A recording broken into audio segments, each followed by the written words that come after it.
Good evening. Welcome to Community and Technology, where we connect the global community with news, information, and resources that will help improve your life.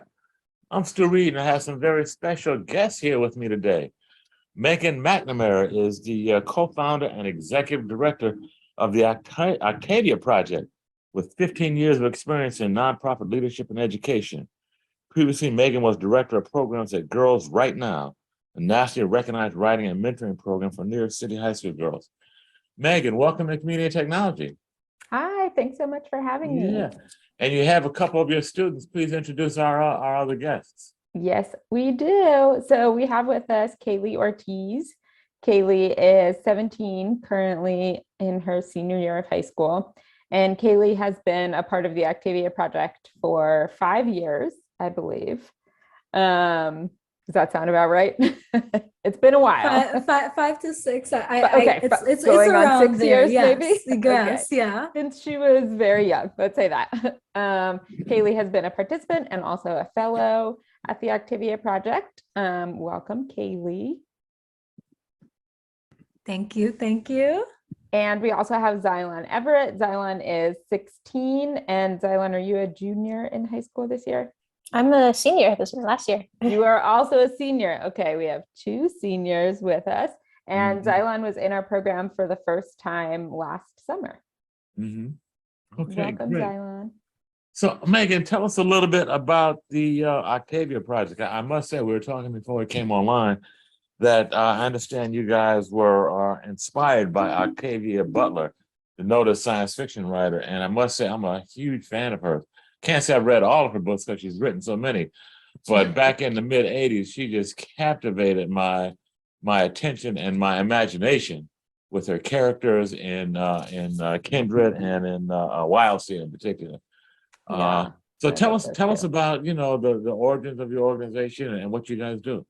Sure, yeah.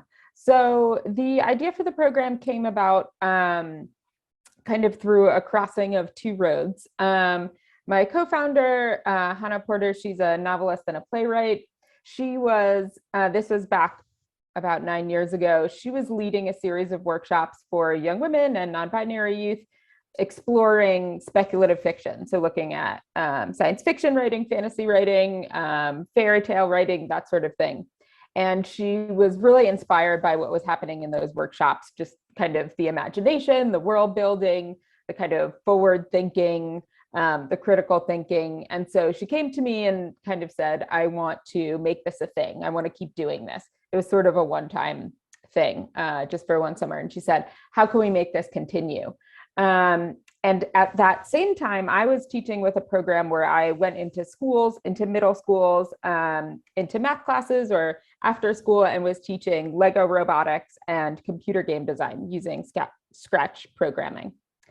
And so I was teaching that kind of STEM stuff while Hannah was teaching these writing workshops. And so when she said, I want to keep doing this and make this a thing, I was like, okay, yes, but can we also, or yes, and can we also include some of this STEM stuff? Because again, this is about 9 years ago. And in these clubs, in these after school programs I was teaching, I was not seeing a lot of young women or non-binary youth get involved. It was mostly boys. And so at the time I was thinking, okay, how can we change this a little bit? So I thought, okay, well, science fiction can be a really natural way to tie together writing with science and tech. So I proposed that to Hannah and she liked that idea. And so that was kind of the marriage of art and writing with science and tech. And really using the lens of science fiction to kind of think very imaginatively, also think very critically about the world around us, ask questions about how things got to the way they were, and also kind of start thinking about how we can change things in the future. So that was sort of our lens into these subjects. And then we talked to some young people about what type of programming they would like best, and we came to the idea of a summer program rather than like an after school program or something like that. So 8 years ago, we ran our first summer program for high schoolers. Wow, that's exciting. Okay, we've just been joined by my co-host, Dave Burstein. I think we had, there he is, Dave Burstein. say hello to Megan and Kaylee and Xylon. They burst Hello, in, folks. Megan Yeah. was just giving us a little background about the Octavia Project and how it got started. I'd like to hear. Octavia Butler was a hero to a whole lot of us. Oh, wasn't she? I was just telling Megan before we got on and after Dave that I'm a huge fan of Octavia Butler. I mean, I love her books. I mean, she was just so imaginative, and I had never seen Black heroes and sheroes in science fiction like the way that she portrayed them, and you know, she talked about racism and power, and she brought in all the contemporary issues, but through the lens of sci-fi. And to me, it was just so breathtakingly fresh and novel and new. I've never seen anything like it before or since. And she was a darn good writer. Yeah. Yeah. She gave credit to Chip Delaney, who I also want to do a call out to.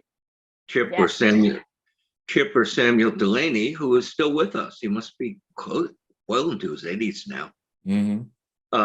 Was a Black man who struggled to be accepted in science fiction.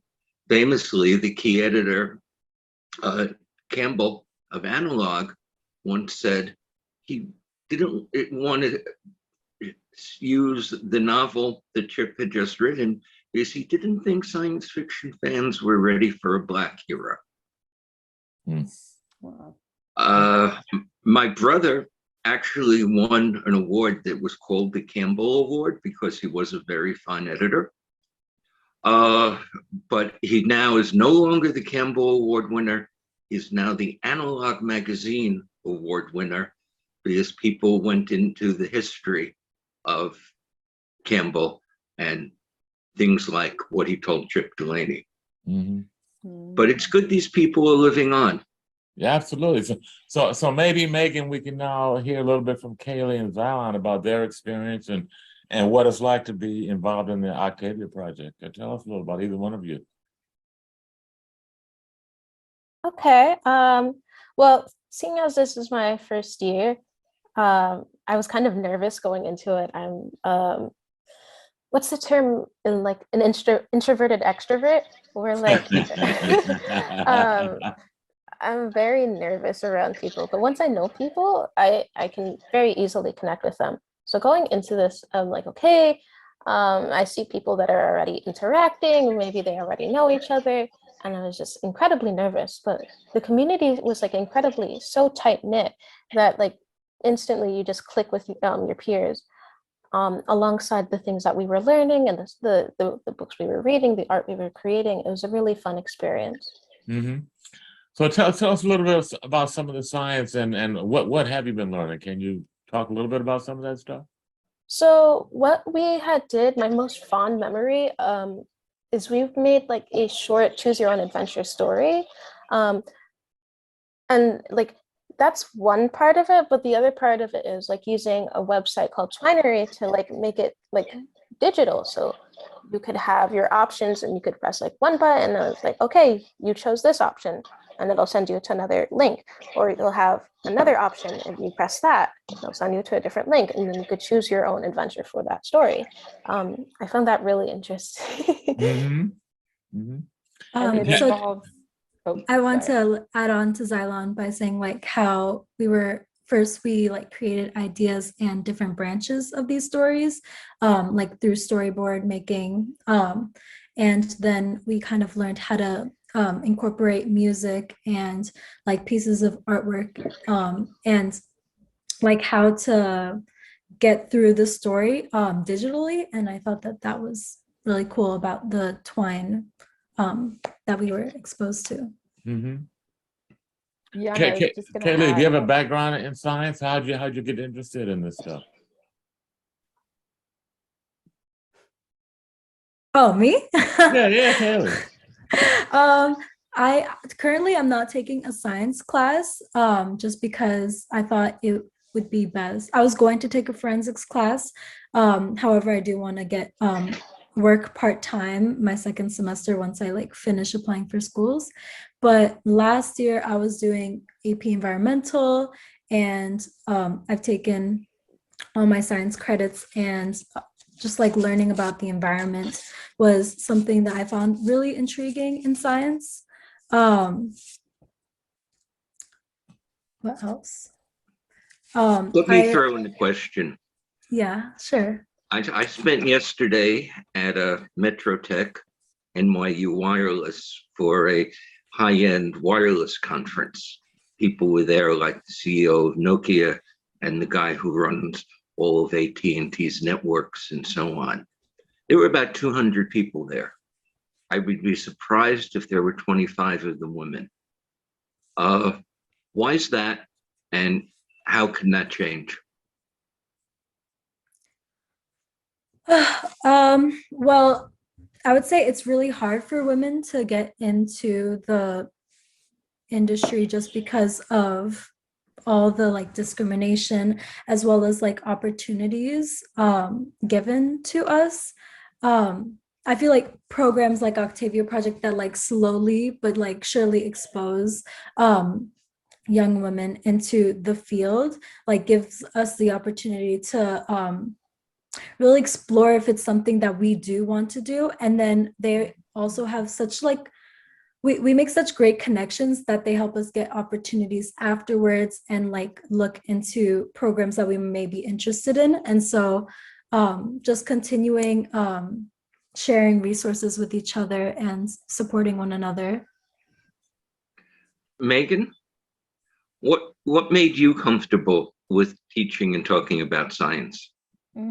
Yeah, good question.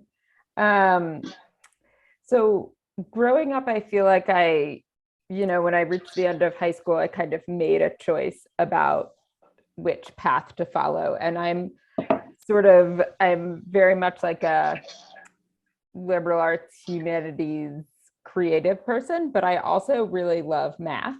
In addition to running the Octavia Project, I teach math to adults who are pursuing their high school equivalency diplomas. I've always just really loved math, and it was something that I found came somewhat naturally to me.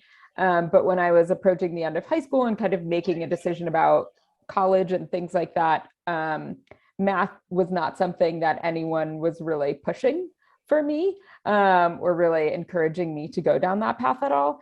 And I also kind of saw this false binary where I saw math as kind of that's like a math and science subject. And if I went into that field, then I would just be doing math, right? And be like cranking out numbers and like doing math. And if I went into kind of humanities stuff, like that would give me an opportunity to do creative things and to work with people and to address social justice issues that I was getting interested in. And so I didn't see how like science and tech could lend towards those things at all. So I said, okay, I want to do like the people-centered creative stuff, social justice stuff. So I kind of went in that direction. But one of the things I feel like we're trying to do at the Octavia Project is to show that things like computer programming can be just as creative as, visual art, as painting, as writing, as poetry. You could be really creative in those genres as well as in creative art and writing. So I think that's something that can also go a long way towards really like opening up access and opening up interest, is to show connections between these things that are sometimes falsely separated. Did you have an aha moment, Megan, when you realized that the connectivity there?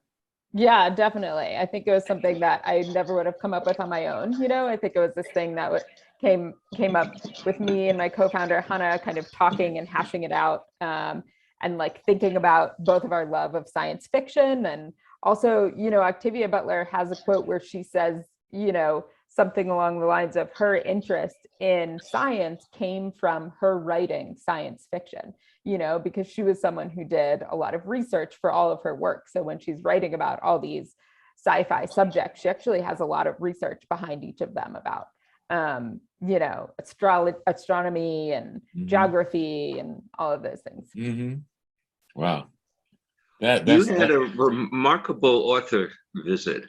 Let me ask one of the students to tell us, were you there when Nora Jemison came? Kaylee was. Kaylee, I have enormous respect for that woman. I've never actually met her, although I've had some emails. What was she like talking to you guys? Oh my God, she was so down to earth. She gave us so much advice and also was very open in sharing how her like struggles starting up as a writer, what it was like going in the industry as a Black woman. And you know, she was just really inspiring. The last time I saw her, she was working on like a piece with like comic book writing, like her own piece with like Marvel, I don't know, something of the sort. And it was just like whenever I see her, I'm like, I can do this. I can be a writer. I can research, and you know what I mean? And she's so eloquent and well spoken and just inspiring in general. Megan, have you read any of her novels?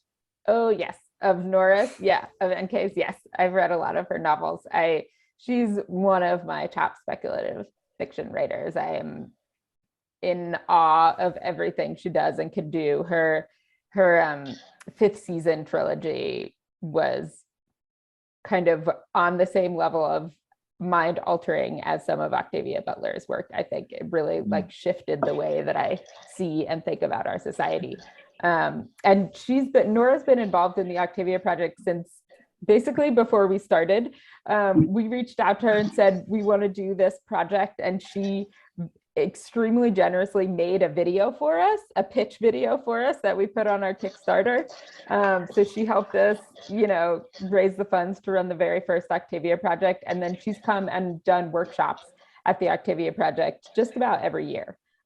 So yeah, she's been really involved, and it's been amazing to have her involvement. One of the things that your students may discover one day is that if they're fairly successful in science, everybody is going to look to them because they want examples of successful women in science. And people, I know, I'm thinking one who was a Stanford professor, wound up hating that she was expected to represent all women just because she happened to be a woman. She was also a Stanford professor who won the Marconi Award and since become Dean of Engineering at Princeton. And she'd much rather be respected for those achievements. But Nora's had that happen. Again, very much recommending a fine novelist who is the first who ever won 3 straight Hugo Awards, which had nothing to do with skin color or anything else. She is a fine, fine writer. Agreed? Megan? Oh yeah, Does that sound right? She's a phenomenal writer. Yeah, and I'd say not kind of despite her race and gender, like she's gotten to that place having to deal with a lot of bias in the science fiction community because of her race and gender. So it's really incredible what she's achieved. Well, one of the things that I'm appreciating about science fiction, which I came back to about 10 years ago, is that now many, possibly a majority of the successful writers are women.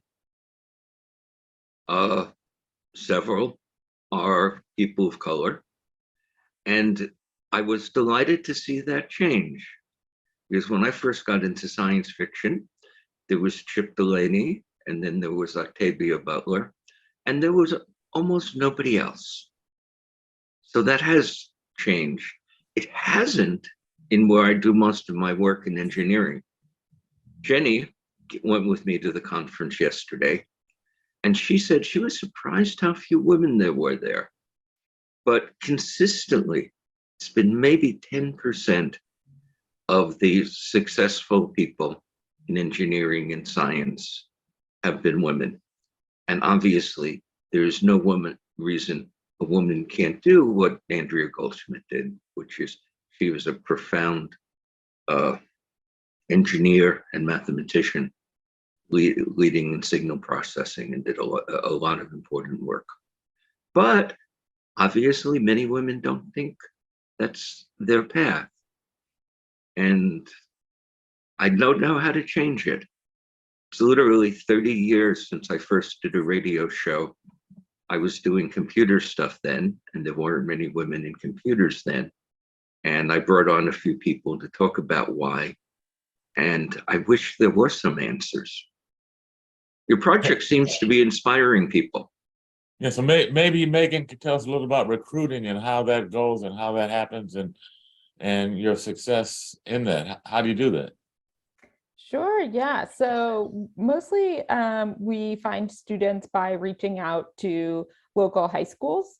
So over the years, we've built up a network of contacts at different high schools mostly across Brooklyn, because that's where our programs take place when they're in person. But some of our students come from outside Brooklyn as well, sometimes Manhattan, or we have students from Queens coming into. Occasionally someone from the Bronx or Staten Island will make the trip too. But yeah, so we reach out to maybe guidance counselors or English teachers or science teachers or principals at schools. We'll get invited to resource fairs that the schools will have. We reach out to the Brooklyn Public Library branches. Our program actually started in the basement of the Brooklyn Public Library branch at New Lots. And then we went to the Flatbush branch before going to being hosted by Pratt Institute. So we'll also reach out through the Brooklyn Public Library. We'll do kind of community fairs when those are running in person. And now that we've been around for a little while, it also happens through word of mouth, friends kind of telling friends. And we do get students who will come back, who come back more than 1 year. Yeah. Before we take our break, why don't you describe the project and how to reach you again for people who didn't hear that at the beginning of the show? Sure, yeah. So actually, let's ask one of the students to talk about the project and how to find it. I love that. Well, I found out about Octavia Project in 2 ways, actually, both at school. One was because my college counselor had recommended it to me. And then the other one is I'm an international baccalaureate student. So I have to collect a certain amount of hours of creativity, activity, and service. And hearing about the Octavia Project through this compiled list of places that I could count as creativity and service hours, and learning more about what they do there, I was really interested in it. Okay. After the break, I've got a story to tell that I heard last night from a fellow named Len Kreinrock, who 50 years ago did the first connection of what became the internet. And I'm going to throw that after I tell that story to the students here and ask, how would their life be different if there weren't an internet? But first, the break. That's going to be a good one. Okay, you're listening to Community and Technology with Dave Burstein and Stu Reid, and special guests from the Octavia Project, Meghan McNamara, the project director, and 2 of her stellar students, Kaylee Ortiz and Xylon Everett. Stay tuned. We'll be right back after a brief break.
Okay, we're back. Community and Technology with Dave Burstein and Stu Reid. Special guests from the Octavia Project, Director Meghan McNamara, students Kaylee Ortiz and Xylon Everett. Welcome back, folks. Before the break, we were talking a little bit about the Octavia Project, which uses science fiction and as kind of a platform to open imagination and explore science and math and STEM areas. Dave, I think you had a question for the folks about that, especially that for our young folks on the panel. Well, before I ask the question, let me tell a story that I just discovered last night. The first transmission over the internet was LO, low. And Len Carnock, who I heard at a dinner in his honor last night, was the one person who first connected what became the internet. It was the ARPANET then. And he said, I like people to think that we were looking forward and knew what it was going to be. And we were saying lo, as in lo and behold. No, what actually happened is the first two letters were LO, and then the system cut off before they could finish typing the login. Len's 88, he's still with us and very cogent. In fact, he went to City College, the night school, from which we do the radio show, and he's promised to come on. But that made me think I was going to have two people on the show today who don't know what it's like to grow up without the internet. What would your life have been like if there weren't an internet? Speak up. So I actually lived without internet for like about a month. And every time I visited my grandparents when I was growing up, like they had no internet. So not that any recently I know it's like, but I grew up like somewhat without internet. And I definitely felt more present.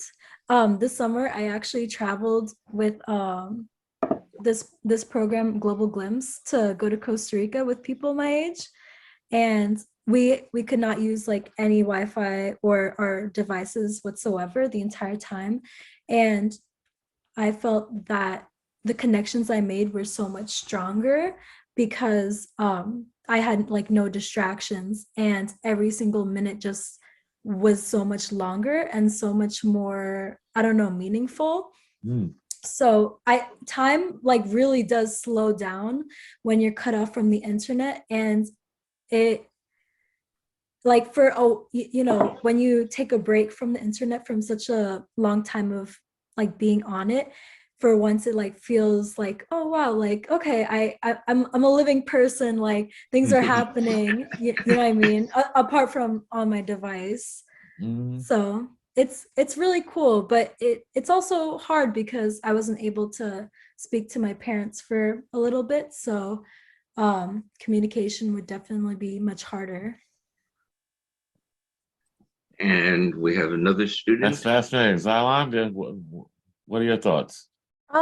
Well, as a digital native, gosh, I cannot speak. As a digital native, I feel like my experience without it would be very different. Online, I feel like I'm a different person than I am in person. And I wonder, like, I've had experiences where I haven't been online for like an extended period of time, but sometimes like during those times where I'm not online, I would sit and wonder, would I have more round connected identity rather than having it split in two circles and having a Venn diagram of an identity instead? I tend to be a lot more vulnerable and social online because I think that idea of anonymity online impacts the way that I interact with people. Now, you spoke of the online identity. You have an identity that there were very few people when I was your age would have claimed. In fact, we didn't even have a name for it. What are you finding the internet is allowing you to communicate with different kinds of people and people you might not meet in your everyday school? I really appreciate it. I've been able to meet a lot of people from diverse backgrounds, a lot of people that are not even from this country. I've met people that are like all the way in Australia, hearing like their stories and that like even like it's all English. It's just like different dialects of it. Every part of that is so interesting to me, and like getting to soak in that understanding of like different cultures, even though it's minor differences. I find that so enjoyable. Um, and it's a similar idea with myself, where I can be a more authentic version of myself online with people who don't really know me, like who haven't heard of me from rumors that go on at school, but who know me for who I am, for who I say I am. And that's something that I really enjoy about the digital world. Mhm. Interesting. So excuse me. So Xylon, so it sounds like you're saying online people don't have the expectations because they don't know your background, they haven't heard about who you are. So in a sense, it sounds like it kind of frees you up. Is that what I'm hearing? Definitely, that's definitely what I'm trying to say. Like Mhm. at school, I've always like, and not that I'm complaining, but like I do enjoy being known as like the smart kid and all, but like Mhm. that expectation that you have to be like a leader for everyone else, Mhm. it can feel overbearing at times. Mhm. Mhm. You know, I can relate to that. In high school, I was a real nerd, an academic nerd, and I had to kind of be this person and, you know, be the smart guy, have the answers, and be the great student, have the jacket and tie on. And when I finally got a chance to leave Cleveland, where I grew up, and come to New York, it was like I could break out and be really, I didn't even know who I was, but I could explore being somebody other than who I was in that context. So I kind of relate to what you're saying. And we have a lot of different cultures represented here. I grew up a New York Jew under intense academic pressure, expected to do very well in school, and I was pretty good at that stuff. But I discovered when I was, in seventh grade, that if I used the latest vocabulary words that we had just learned in talking, people really didn't appreciate it. And I remember that the year after that, I made a point of trying to talk like everybody else, including cursing a lot, and discovered I was much more acceptable when I wasn't being the serious nerd and intellectual. But what happened to me about that time is I connected with a whole lot of people who were very sharp. Uh, my roommate from back in those days is in Congress and things like that. And I really enjoyed being with people who, like me, were intellectual. But I was able to find that in New York City high schools. I was lucky. Most people don't, but the internet makes it easier to find the people who are like yourself and make you comfortable. I think it does, at least. I shouldn't say kids, students. Are you finding that the internet allows you to connect to a wider group of people? I definitely feel like it does. I've definitely made of several friends through other friends on the internet. I would say I don't think like from meeting Xylon through the program, I definitely don't think I'm as like tech savvy as where I'm like I have like entire friend groups from other countries, which is like entirely insane and so cool. Um, but I've definitely been able to grow closer to the people that I know and have like others from the program introduce me to other people that, you know, I thought I would never be able to meet. Mhm. Kylie, I'm interested in just exploring the flip side again. You talked Yeah. about how you kind of felt more centered and connected when you disconnected from all your digital devices. Can you just talk a little bit about that? How you felt and what that experience was like? Yeah, so when I had went away this summer, we weren't allowed to use any kind of phone device, internet whatsoever, unless we had our 1 or 2 calls. And you know, I got to connect with the nature that we were surrounded by. I invested in the hobbies that like I didn't really have time for. And um when we realized like how much time we actually put into our devices, we could be using that time to better ourselves, to work on, building ourselves up, workout, reading, crocheting, like trying new hobbies out, going outside and like getting some sun. And yeah, it's just it. Of course, I love the internet more than like I love the internet as much as everybody else, but I feel like I definitely feel much happier when I have it a bit taken away from me, because I can't take it away from myself. Mhm. Because I feel like I I just feel more present, you know? Mhm. Can I ask Xylan and Kaylee a kind of connected question that I'm wondering? Please. So Xylan and Kaylee, I know that you are both very creative people. I know you're both writers, you're both artists.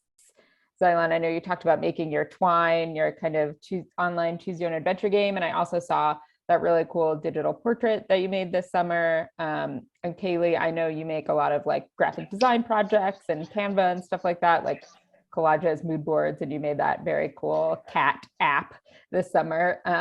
But I was wondering how you both kind of view, like, what is the relationship between technology and creating for both of you, and maybe related, like, what's the connection that you see between like the internet and that connectivity and creating for each of you?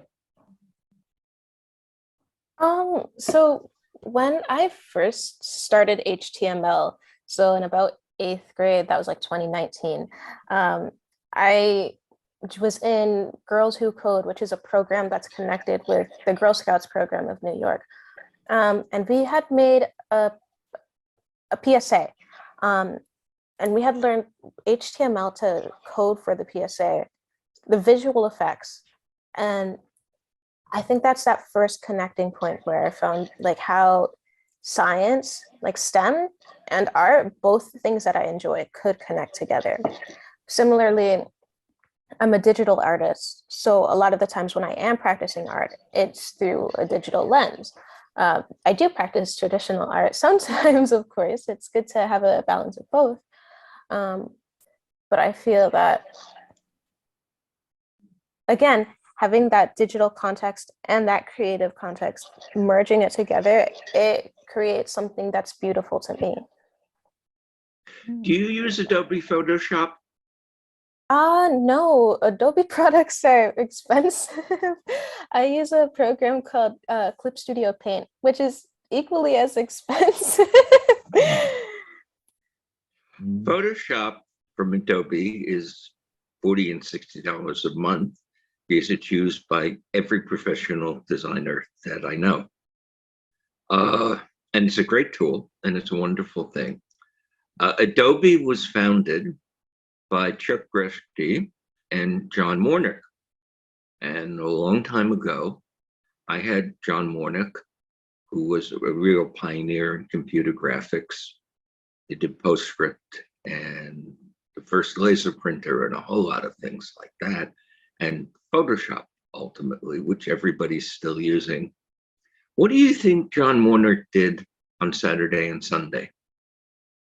Watercolor painting. Really? Yeah. You did what, Wow. Dave? John Warnick, who's responsible for Photoshop, PostScript, and many of the other great achievements in computer graphics, did watercolor painting on the weekends because he enjoyed it. Mm-hmm. Nice. We're talking about the Octavia Project with some of the people from that project. Megan, why don't you describe the project quickly and how people can connect with it?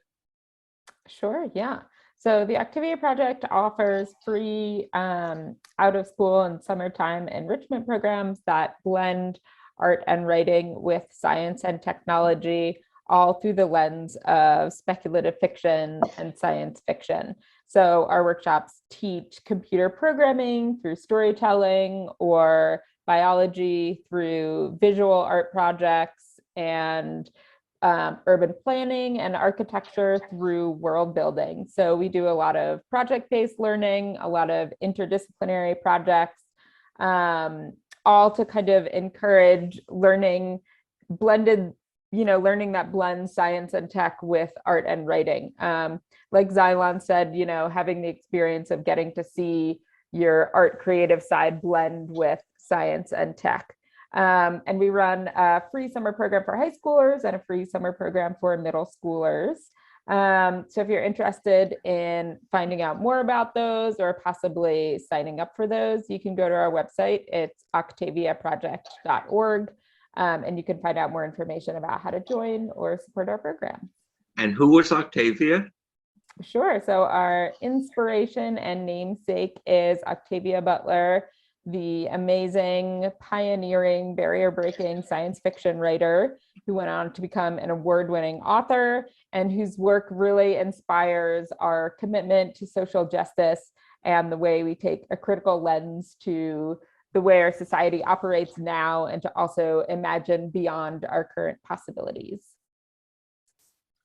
And when I heard about this, I said we had to get them on the radio. Yeah. And we have two of the kids. Yeah. Am I allowed to call you kids? Is that Okay. inappropriate? As old as we are, you Dave, can't I until think March. that's You can't allowed. until March. Well, I want to thank Megan for coming on the show and for the incredible work that you're doing. This project sounds so exciting. And I want to thank Kaylee and Xylon for coming on and sharing their experiences. It's been great. Is there anything that any of you guys wanted to say or mention before we go? We got about a minute left. Did we miss anything? No, I'm just grateful to be held here. It's been a really fun opportunity. Thank you. Okay. Well, thank you, Xylon. Kaylee, any last thoughts? I mean, I was just gonna say how like Octavia Project really like opened my horizons and